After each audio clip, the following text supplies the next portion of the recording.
Hello everyone, welcome back to a brand new video and a brand new review. Now if you're new to the channel, make sure you subscribe because you get to hang out with me on a regular basis, and what could be better than that? Today's pair of shoes, I guess we can call them, they may not even be sneakers, but either way, we're gonna take a look at them, and they're pretty different, but just give them a chance, and that is the Nike ISPA Overreact Sandal.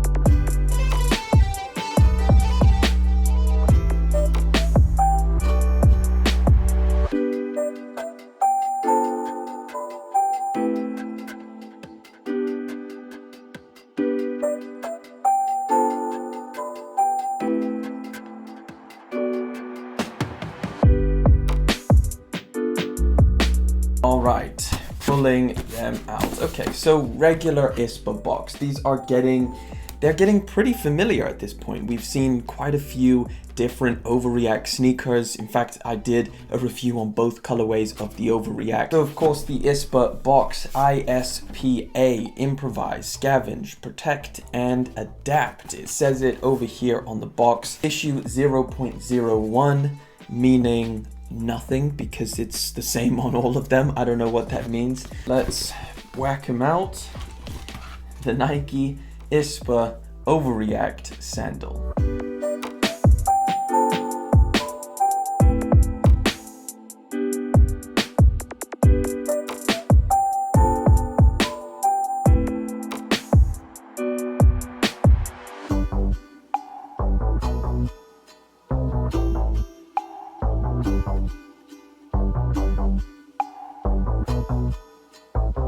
And here they are in all of their glory. Now I'm purposely leaving the shoe paper in this one just so you can kind of get a look at what it would be like having your foot in this shoe in terms of, you know, the contrasting color of your sock. I mean, unless you wear black socks, but you kind of get a little idea because a lot of the images kind of, you know, obviously it just kind of blends in with the black of this shoe. I mean, it's pretty good looking for a sandal. I mean, it really is nothing like a traditional open-toed sandal. It is really kind of a mix between a sandal and a sneaker. Of course, when you do put your foot in, especially with white socks, you kind of get those sandal vibes straight back.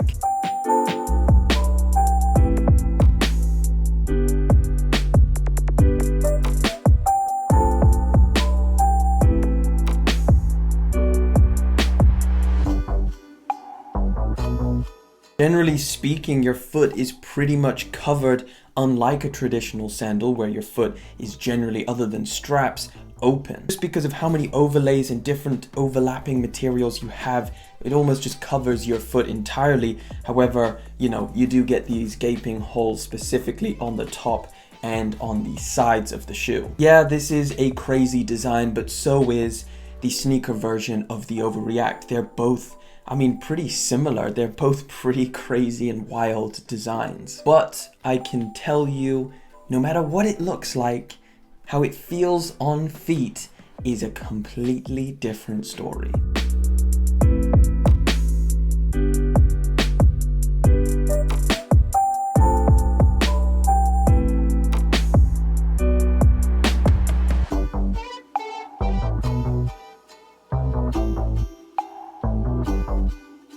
These released on July the 31st, right at the very end, along with a wheat color, which is a predominantly brown color. I quite liked that color, but you know, that's kind of, it screams sandal a lot more than this blacked out color, and definitely prefer this blacked out color. Now these retail for 20 bucks less than the original sneaker model, so they go for 140 here in the UK or 160 pounds out in the US. So you're pretty much getting the exact same Overreact midsole and all of the tech that goes into making this, or the first model, such an incredibly comfortable sneaker. And then they've just remixed the uppers quite a bit.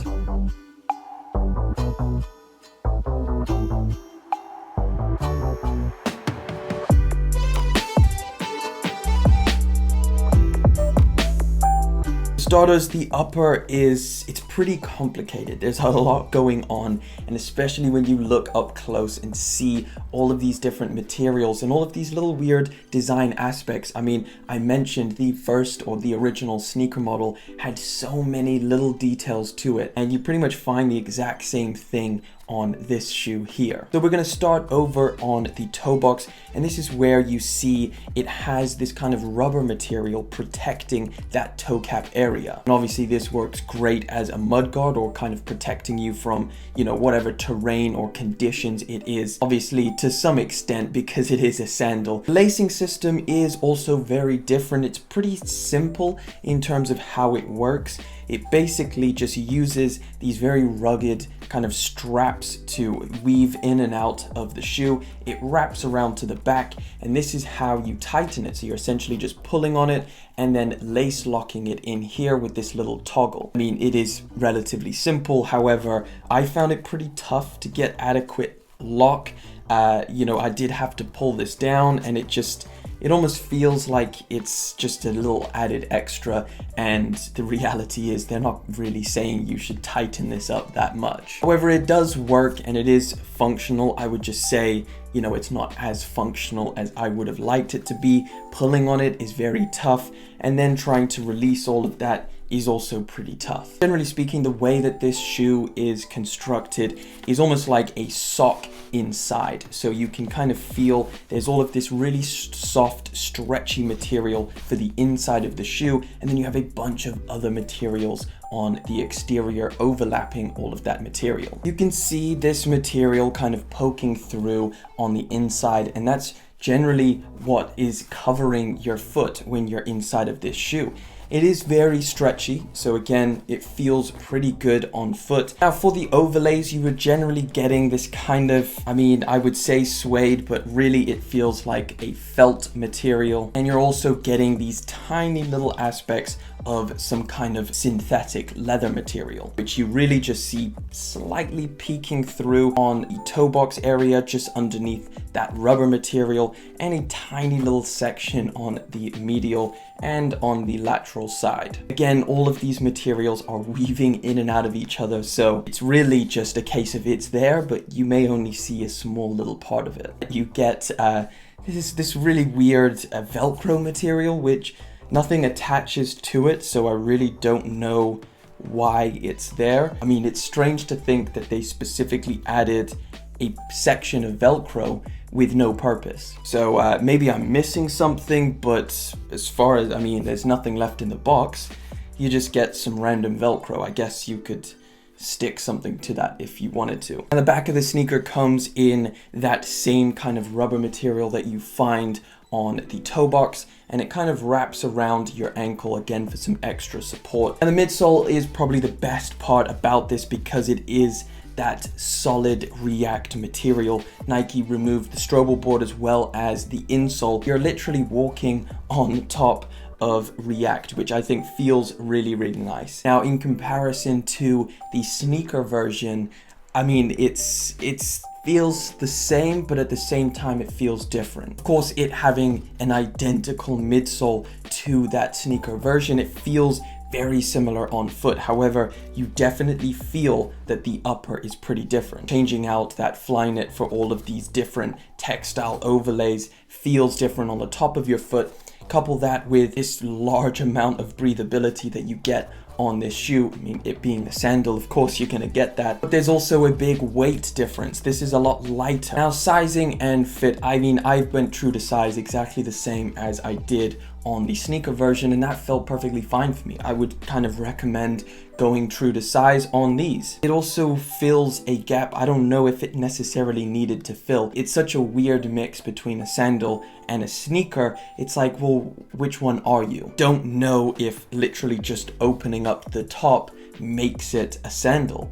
It still has pretty much all of the characteristics of a sneaker. So it's a really hard one to kind of say you need to choose this over, let's say, a sneaker or a sandal, because I don't know if it fills that gap. I feel like you would still need both. That just about wraps it up for the Overreact sandal. Of course, let me know if you got a pair or if you're interested in getting a pair of these. Thank you so much for liking, commenting, and of course, subscribing. I'll catch you in the next video, but until then.